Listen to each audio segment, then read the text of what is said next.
Stéphanie Demuru, on vous retrouve sur Europe 1 jusqu'à 13h. Eh oui, Stéphanie, on parle de ce bilan, puisque dès aujourd'hui, les députés sont en vacances. Ce sont les vacances parlementaires avant la présentation des grandes lignes du budget par François Bayrou mardi. Évidemment, c'est un événement que beaucoup attendent. On est avec Gilbert Collard, ancien avocat, ancien député européen. Il nous accompagne. Benjamin Morel, également constitutionnaliste, est avec nous en direct sur Europe 1. Bonjour Benjamin Morel.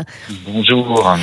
On parlait de ce bilan de cette année. Depuis la dissolution, il ne s'est pas passé grand-chose. Il y a eu quelques votes. Clairement, est-ce que c'était une année qu'on a perdue, une année pour rien, selon vous, Benjamin Morel ? Alors, si d'un point de vue législatif, on fait le compte des textes, en effet, on n'a pas grand-chose qui a été adopté. Alors, on a beaucoup de petites propositions de loi, mais par définition assez peu ambitieuses. Après, on est quand même parvenu à faire passer des budgets, alors qu'actuellement, c'est pas qu'on est dans des circonstances de majorité relative, on est dans des circonstances d'absence totale de majorité, où le gouvernement ne peut tenir qu'à condition qu'une partie de ses oppositions accepte qu'il tienne. Et donc cette situation de blocage politique profond ne conduira pas à de grandes réformes d'ici 2027 et n'a pas pu produire de grandes réformes durant l'année précédente, ça c'est évident. De nombreux d'ailleurs Français souhaitent une nouvelle dissolution. Elle semble a priori écartée par Emmanuel Macron. Mais si je suis vos propos, Benjamin Morel, elle serait souhaitable finalement pour que le pays sorte d'une forme d'immobilisme ? À condition que ça permette de clarifier la situation politique. Or, aujourd'hui, c'est tout sauf évident. Il faut voir que quand vous prenez les enquêtes d'opinion, mais également quand vous regardez les législatives partielles, vous voyez que les trois blocs qui ont conduit à l'ingouvernabilité d'aujourd'hui, ils existent toujours. Il y a un bloc RN très cohérent et assez peu étanche avec le bloc droite, quoi qu'on en dise. Un bloc centre-droit qui porte aujourd'hui le socle commun et un bloc gauche. Ces trois blocs produisent une situation d'ingouvernabilité. C'est-à-dire que le mode de scrutin majoritaire à deux tours, qui est le mode de scrutin pour les élections législatives, il ne produit pas nécessairement des majorités. Ça a été le mode de scrutin de la France pendant toute la Troisième République et jamais il n'a produit de majorité avant 1962. Parce qu'il ne produit une majorité que quand vous avez une bipolarisation. Aujourd'hui, si vous faites une dissolution, le scénario le plus probable, c'est que vous ayez une assemblée qui ressemble peu ou prou à celle qu'on a déjà, voire une situation d'encore plus grande ingouvernabilité. Donc on est vous n'êtes pas optimiste, Benjamin Morel. Alors on s'en sort comment ? Si vous voulez, pour l'instant en tout cas, tout le monde, et on ne va pas non plus se mentir, est dans les starting blocks pour 2027, en espérant que 2027 permette de clarifier et de maintenir une situation de plus grande gouvernabilité, ce qui n'est pas non plus tout à fait évident. Ça veut dire quoi ? Qu'il ne va rien se passer d'ici là ? Parce que là, il y a quand même François Bayrou qui nous promet ce qu'on va voir. Ce que je vais annoncer, personne n'a jamais osé le faire. On a éventuellement l'espoir de s'attendre finalement à un budget avec des réformes, comme semble le promettre le Premier ministre, ou ça vous semble d'ores et déjà avorté avant l'heure ? Ça va être objectivement très compliqué. Alors, il y a un plan dans l'esprit de François Bayrou, avec quelques dispositions relatives aux retraites dans le projet de loi de financement de la sécurité sociale, parce qu'en fait, des budgets, il y en a deux. Il ne faut pas oublier que Michel Barnier, la dernière fois, n'est pas tombé sur le budget de l'État, il est tombé sur le budget de la sécurité sociale. Et donc, il va d'abord faire passer le budget de la sécurité sociale, et ensuite, il promet, notamment dans l'espoir de ne pas avoir la censure du Rassemblement national, des éléments sur les institutions, notamment potentiellement la proportionnelle, après le budget. Est-ce que ce sera suffisant ? Probablement pas. Donc on peut avoir, et c'est le scénario aujourd'hui le plus crédible, une chute de gouvernement à l'automne ou à l'hiver sur son budget, en espérant qu'ensuite un nouveau gouvernement puisse faire passer un budget, ou qu'on passe également, c'est une possibilité juridique qui n'est pas écartée, par voie d'ordonnance. Au bout de 70 jours, on peut avoir un gouvernement qui exécute son budget par voie d'ordonnance. Les parlementaires ne seront pas contents, sans doute le renverseront-ils, mais on aura un budget. Il faut voir que l'une des difficultés majeures par rapport au précédent budget, c'est que, on se rapproche de 2027, 2, on sera à quelques mois des municipales où les groupes politiques n'auront pas intérêt à faire de cadeaux au gouvernement. Donc dans l'Himalaya qui s'annonce à François Bayrou, il y a quand même quelques Everest. C'est en fait ceux pour 2026 et ceux pour 2027. Et c'est pas gagné. Benjamin Morel, vous semblez parier pour une chute du gouvernement à l'automne. Bon, c'est vrai que ça pourrait être la piste la plus logique. Néanmoins, est-ce que le Rassemblement national a intérêt à faire tomber le gouvernement à l'automne ? Parce qu'on sait que il faut les voix de la gauche et du Rassemblement national pour que ce gouvernement tombe.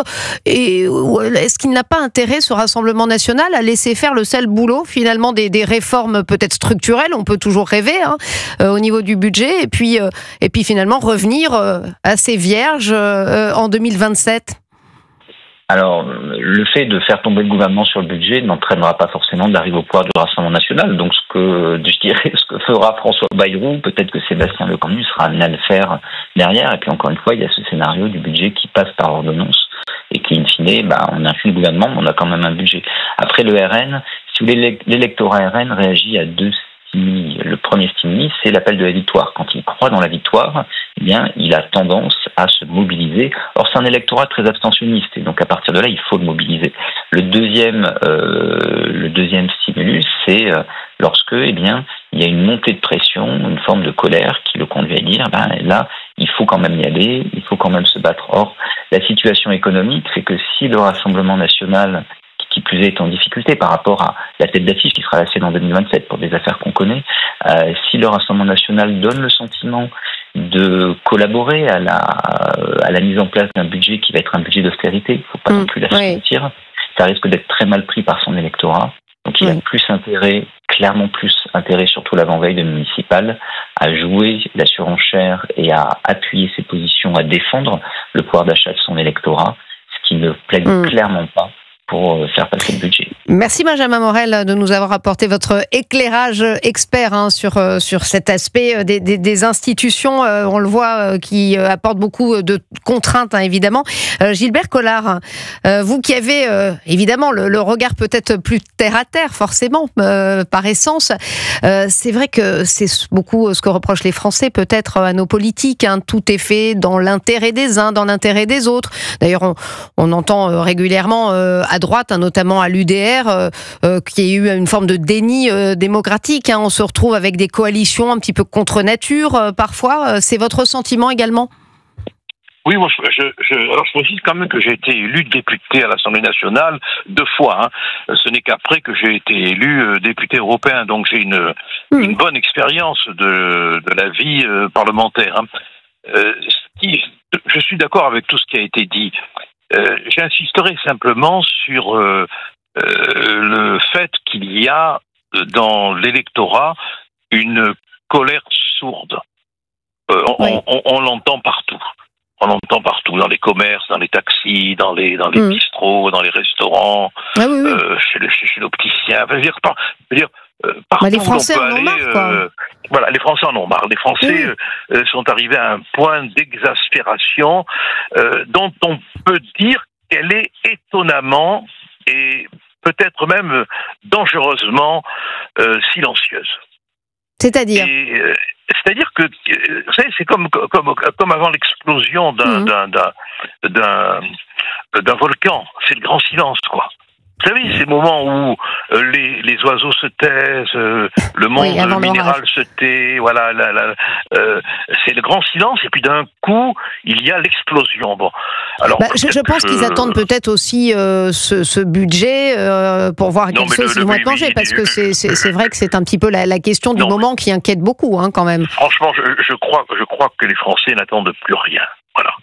Je crois qu'il y a une forme de découragement qui aboutira à des choses graves, quoi. Parce que de toute manière, vous comprenez, il y a 2 images qui sont insupportables, quoi. D'un côté, on a la réalité. C'est de plus en plus de pauvres. Oui, plus de 15%, je voyais, selon les derniers chiffres de l'INSEE. Mais lié à l'inflation, Gilbert Collard, ça pourrait aller mieux, en effet, mais c'est déjà beaucoup trop, évidemment. Elle est liée au fonctionnement général de l'économie. Bon, ça, on est bien d'accord là-dessus.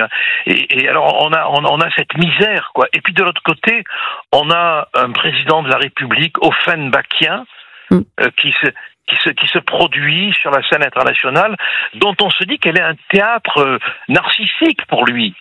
Oui, permanent. Et c'est permanent, quoi, et ça devient insupportable. Alors, Bayrou, qu'est-ce qu'il est en train de négocier comme il peut il fait des promesses, quand même, Gilbert Collard. D'ailleurs, on va aller interroger notre économiste conseillère économique au cabinet PwC France, Stéphanie Villers. Bonjour Stéphanie Villers. Bonjour. Bonjour. Quand vous entendez Benjamin Morel, Gilbert Collard être un peu, alors pour des raisons différentes, être un petit peu désabusé, ne pas attendre grand-chose finalement de ce budget, alors que la tonalité de François Bayrou est tout autre. Il nous promet ce qu'on va voir. Vous, votre position ? En fait, il a clairement annoncé 40 milliards d'économies pour le prochain budget. C'est une première en fait, parce que ça demande quand même des efforts, en tout cas collectifs. Ce qui nous dit. Ça, on a bien compris que ça allait être collectif. Voilà. Mais personne en fait, va être épargné. Oui, parce que en fait, en réalité, faire 40 milliards d'économies, ça ne peut pas être ciblé sur une seule catégorie, puisque le montant en fait est quand même très important. On pourrait le cibler sur les dépenses publiques. On n'est pas toujours obligé d'aller faire la poche des Français. Alors si, parce que aller cibler sur la dépense publique, c'est ciblé sur les prestations, c'est ciblé sur les retraites. En fait, en réalité, c'est ça. La dépense publique, c'est de la dépense sociale. Donc, il nous a déjà annoncé qu'il allait faire essentiellement des économies sur cette catégorie-là, la dépense publique.